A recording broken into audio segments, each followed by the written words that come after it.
Herencia es la sucesión en todos los bienes y bueno, incluso derechos y obligaciones. O sea que hay que tener cuidado porque también las deudas y los derechos se pueden heredar. Y es lo que no se extingue con la muerte de la persona que fallece.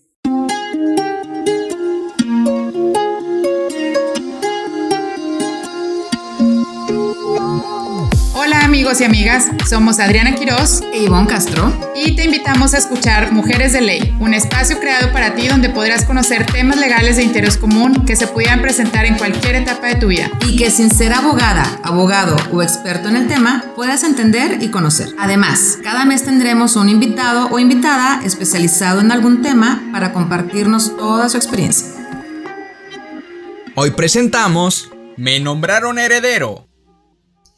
Como les decíamos, hoy vamos a hablar de la sucesión testamentaria y la sucesión legítima. Acuérdense, la testamentaria ya la vimos en el episodio anterior, que es cuando alguien deja su testamento y ya deja establecido quiénes van a ser los herederos y qué bienes le van a tocar a cada quien.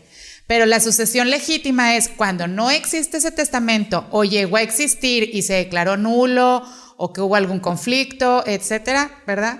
Tienes la sucesión legítima. Se llama legítima porque la ley te va a disponer a quiénes vas a heredar y en qué orden. Ay, Adriana, entonces, a ver, legítima es la palabra legítima viene de ley. Sí. Viene o sea, no es legítimo como de original. No, yo pensaba toda mi vida, o sea, los 30 años de mi vida, yo pensaba que legítimo era porque era o el único o el establecido o así, pero no porque fuera por ley, establecido por ley. No, y se llama sucesión legítima porque el mismo Código Civil es el que va a determinar cuando alguien muere y que no tiene testamento, establece el orden. Entonces, si estás casado, al primero que le va a corresponder heredar es al cónyuge, ¿verdad? Ok. Y después, si hubo hijos, a los hijos. Y después a los sobrinos, y después a los papás, o sea, va en un orden, ahí se establece en qué orden se va heredando, ¿sí? Ok. Entonces, siempre la ley va a proteger primero a la familia nuclear, que ¿cuál es la familia nuclear? La que vive o convive diario en la misma casa, ¿verdad? Ok. Pero que son parientes de sangre, por decir, ¿sí? Okay. Entonces, esa es la familia nuclear. La familia extensa ya son los tíos, los sobrinos, que a veces también pueden vivir en la misma casa. Y que cuando no hay testamento pueden levantar la mano y decir, oye, yo soy heredero porque vivía con mi tío y me corresponde. Pero eso entonces el juez va a determinar el orden y la forma en que se van a heredar los bienes. Por eso se llama sucesión legítima. Y de ahí viene lo de la ley de oro. ¿Cuál ley de oro? La ley de oro. Yo estaba por ahí leyendo que hay una cosa donde dice que los parientes cercanos siempre van a excluir a los lejanos. Ah, bueno, sí. Entonces, con esa, digamos que con ese pensamiento de decir, bueno, el pariente cercano siempre excluye al lejano, es precisamente por eso. Porque la ley siempre le va a dar primero el derecho a los que viven con la persona que falleció. Y en el orden, como les dije, el cónyuge, hijos, sobrinos, y luego ya de ahí se van los papás, etcétera. ¿Sí? Ok, me queda claro. Oye, pues qué interesante. Pero fíjate que también por otro lado me ha tocado escuchar que cuando la gente va a heredar, de repente oigo por ahí el concepto de juicio sucesorio y que tienes que ir al juicio y tienes que revisar. Adriana, ¿qué es un juicio sucesorio? Sí, es que, como decíamos, a veces está la herencia por testamento, ¿verdad? La herencia legítima se refiere más a que el juez es el que va a determinar, o sea, es más como la forma, pero se tiene que establecer un juicio sucesorio cuando no hay testamento o cuando lo hubo y hubo algún conflicto entre los herederos. Y el juicio sucesorio, que la vez pasada también comentábamos que es un poco más largo porque tiene 4 etapas. De esas etapas tienes la etapa de la sucesión, tienes la etapa de los inventarios, de la administración y de la partición. ¿Qué quiere decir cada una? O sea, la etapa de la sucesión, lo que va a hacer el juez es le habla a los posibles herederos y va a nombrar el albacea, que el albacea es como en quien recae la administración de los bienes, ¿verdad? Ah, que lo platicábamos en el episodio pasado. La vez pasada lo comentamos. Ajá.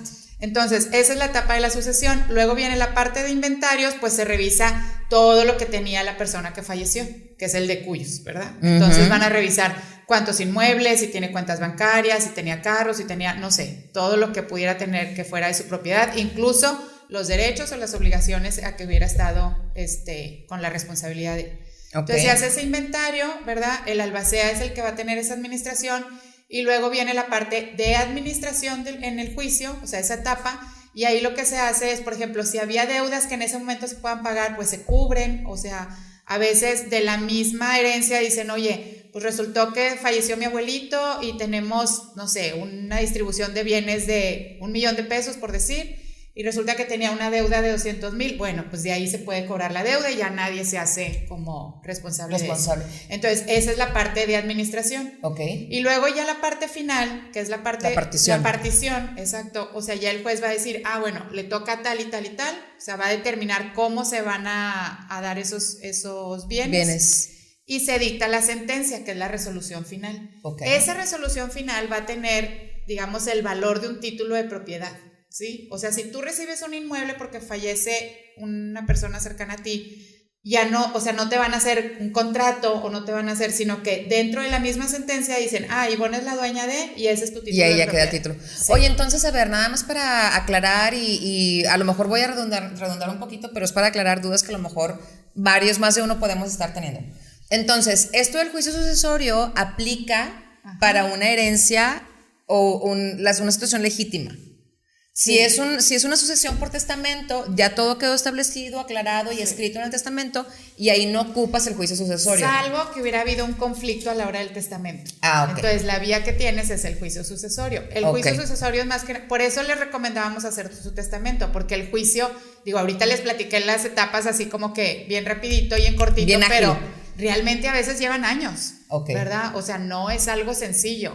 A veces hay muchas propiedades, a veces se desconoce qué propiedades tienen, a veces pasa de, oye, citas a los herederos y la tía que vive en Estados Unidos, o el tío que tiene a la esposa y la esposa le dice, no, pero es que a ti te corresponde más, o no sé qué. Entonces, hay cosas es más complicado de lo que suena. Entonces, exactamente, o sea, por eso puede ser muy largo, o sea, porque aparte dentro de los juicios, todavía puede haber que alguna persona no esté de acuerdo y puede promover, no se llaman quejas, pero digamos como que una queja en el proceso, y eso también lo vuelve a alentar.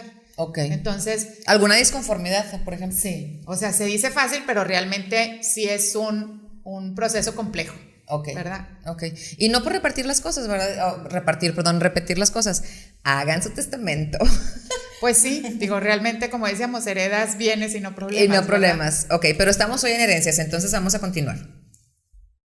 Bueno, entonces además de lo que hemos estado platicando, también existe otro procedimiento hereditario administrativo, y tarda máximo 30 días. Por ejemplo, en la cápsula anterior platicábamos qué pasa cuando la persona muere intestada. Aquí, si no hay ningún debate, no hay ninguna pelea, no hay ningún desacuerdo, y se trata nada más de un bien que pueda tener un valor hasta de 899,506 pesos, no 510, 506 pesos. Entonces tú puedes ir con el registrador público y realizar tu trámite para recibir tu herencia. Ese es el caso, por ejemplo, de la gente que no hace el proceso del testamento gratuito, que la vez pasada mencionamos cuándo podías hacer tu testamento gratuito, que nada más tuvieras un bien, etcétera. Pero si resulta que no haces ese testamento y nada más tienes una casa con ese valor, hay un procedimiento especial que es muy sencillo, pero se tiene que dar esta condición, o sea, el valor de la casa y que todos estén de acuerdo. ¿Verdad? Luego también tenemos el procedimiento especial. Cuando el juicio, pues es digamos que cuando se torna complejo porque puede haber alguna controversia o que lleva cierto tiempo. Pero resulta que los hijos ya están todos de acuerdo, o las personas que van a heredar están todos de acuerdo, conocen perfectamente cuáles son los bienes de la persona que falleció, entonces hacen ese procedimiento especial que es mucho más corto, pero también es ante un juez. Y lo que se hace es las etapas que platicamos, nada más que no llevan, digamos, queja ni controversia de nadie, sino que todo se va como derechito y en automático, ¿verdad? Entonces, tienes ese proceso especial cuando todos llegaron a estar de acuerdo, conocen exactamente los bienes y ya se pusieron de acuerdo también quién va a ser el albacea. O sea, digamos que es como la etapa... La ideal. Así es, la etapa ideal, ¿sí? Bueno, pues entonces después de esta explicación, a mí me surge una duda, Adriana.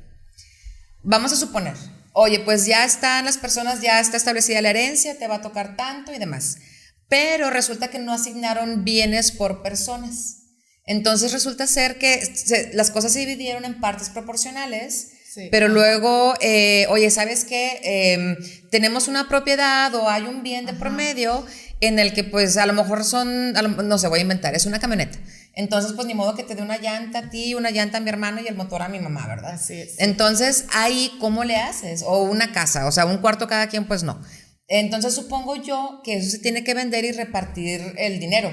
Pero, ¿qué pasa si una persona se opone? Sí, ¿Qué pasa si no quieren vender? Porque acuérdate, con la herencia todos somos dueños de todo. Claro, ¿verdad? sí. O sea, que es lo que se conoce como masa hereditaria. Entonces, ¿qué es lo que va a pasar? Que a veces, pues resulta que ¿para qué somos dueños todos de todo? Entonces, a la hora que dicen, oye, pues mejor vendemos porque no tiene caso que nos quedemos con la casa que era a lo mejor para 4 personas y somos 8 hermanos o así. Entonces, lo que se opta es que se puedan distribuir o vender esos bienes. Si todos están de acuerdo, pues padrísimo. Pero ¿qué pasa entonces lo que tú mencionas? O sea, si esa persona no está de acuerdo, se acude ahí mismo con el juicio, o sea, con el juez que se está viendo el proceso, entonces a él se le determina que alguien no está de acuerdo y él puede poner a la venta los bienes. ¿El juez? Sí, el juez. O sea, se pone a la venta porque se va a hacer o sea, sí te van a pedir un avalúo de que más o menos cuánto es el valor de los bienes y se hace una subasta. Okay. Y en esa subasta van a participar cualquier persona, menos la persona que está en desacuerdo. Oye, pero ¿sí? cualquier persona de la familia, de los herederos, puede ser un tercero, puede ser un completo extraño. Tercero, sí. Sí, puede ser alguien extraño, o sea, que vio el anuncio de la subasta y dice, oye, a mí me interesa, que sí los hay porque a veces el problema de que se haga en subasta es que no es al valor comercial. Ah, sale más económico. Sale más económico, pero te resuelve el problema, ¿verdad? No te deja atorado de que dices, oye, ¿qué hacemos con este inmueble? Y que alguien no quiera vender. Okay. Entonces se anuncia la subasta, se hace la subasta, se hacen las propuestas que se les llama puja, ¿verdad? Y ya sobre eso el juez resuelve quién es la persona que se puede adjudicar el bien, se vendió, se adquiere ya el dinero que se logró obtener y eso es lo que se va a distribuir. Y de ahí incluso se puede pagar lo que son gastos y costas, o sea, todo lo que te está costando el proceso judicial y el beneficio o lo que quede ya se divide entre todos. Y solo acuérdense, amigos y amigas, lo que tienen también que ver es cuando uno es responsable solidario, porque hablando de las deudas que no se heredan, sí hay deudas que se heredan y es cuando hay una responsabilidad solidaria. Entonces muchas veces viene tu hermano o tu hermana y te dice, oye, ¿me firmas de aval? Y tú, ay, pues ¿qué es el aval? Déjame le firmo. Piénselo ¿verdad? dos veces Entonces, porque lo que va a decir es importante. Porque entonces vas y firmas, ¿verdad? Y dices, pues no hay problema, pero si llega a fallecer la persona, al ser tú responsable solidario, se pueden ir contra ti para pagar la deuda. Entonces, sí ahí tienen que fijarse muy bien si eres aval o fiador o si incluso la persona que falleció tenía, en algún momento tenía contratos o documentos donde él se había puesto de aval, ¿verdad? Porque eso sí se hereda. Entonces, cuando hay créditos bancarios, cuando hay créditos con el Infonavit o así, casi siempre las instituciones se cubren y tienen un seguro para que no pase de estar hablándole al responsable solidario. Y se cubre la deuda y todo bien. Pero sí hay situaciones, por ejemplo, en el caso de Infonavit, que resulta que un matrimonio va y adquiere una casa, adquiere el crédito y el crédito es mancomunado. A veces hay cláusulas que cubren la deuda de la persona que fallece. Pero se cubre ahí y tú sigues pagando, ¿verdad? Entonces siempre también hay que checar si estás casado por bienes mancomunados o si hay más de 2 o 3 personas en alguna deuda, de cómo se va a aplicar esa situación o esa cláusula de cubrimiento por parte de las instituciones, ¿verdad? Porque las deudas sí se heredan o sí se pueden heredar. Sí se pueden heredar. Oye, qué importante porque a veces, pues a uno se le hace fácil a alguien que le tienes mucho precio, mucha estima. Y pues dices, te piden ser aval o ser fiador y dices tú, sí, claro, ningún problema. Pero pues sí, fíjate que eso es algo que yo estoy aprendiendo ahorita. Yo no sabía que en caso de fallecimiento, digo, tocando madera, Dios no quiera, pero un accidente, una muerte inesperada, uno se queda con esa deuda. Sí, la palabra clave es la responsabilidad solidaria. O sea, si tú te vuelves responsable solidario o la persona que falleció tenía adquiridas responsabilidades solidarias, se van a heredar. Por eso hablamos del rechazo de la herencia, porque puede haber gente que dicen, oye, resulta que era aval de todos mis hermanos, ¿verdad? Y fallece, pues bueno, me va a recaer en mí. Entonces sí hay que revisar para que no te suceda eso. Así es. Y también, por ejemplo, la cuestión de los impuestos. Luego dicen, oye, cuando hay una herencia, ¿se pagan impuestos? Hay países que lo mencionamos incluso al inicio del episodio, hay países que sí graban las herencias. O sea, por ejemplo, España tiene el problema de que hay mucha gente adulta mayor que ha estado falleciendo, heredan y como les cobran una cantidad de impuestos pues súper alta, hay gente que está rechazando las herencias. Pero aquí en México, como dijiste al inicio, no hemos llegado a eso. Aquí no te cobran el ISR, o sea, las herencias están exentas del impuesto sobre la renta. Lo único que pueden generarte es que si pagues, por ejemplo, si vas a volver a escriturar una propiedad o si vas a vender esa propiedad, pues que sea... Pero son los gastos correspondientes, sí, ¿no? Sí, o sea, no tanto por la herencia sí, o por exacto. la situación de la herencia, donde sí hay países que sí existe eso, ¿sí? Entonces, bueno, nosotros todavía no, entonces aquí la gente puede heredar todavía muy contenta. Tranquilamente. Así es. ¿Verdad? Bueno, pues muchísimas gracias por habernos acompañado en el episodio de hoy. La verdad es que confieso que aprendí muchísimo. Haber investigado el tema, sí me llevo 3, 4 conceptos mínimo que son nuevos para mí y que me quedan claros y en los que voy a estar, mira, bien abusada, porque soy una mujer prevenida y valgo por 2. Adriana. Gracias, esperemos que les haya sido de mucha utilidad y los esperamos en el próximo episodio. Hablaremos de las adopciones. Hasta la próxima.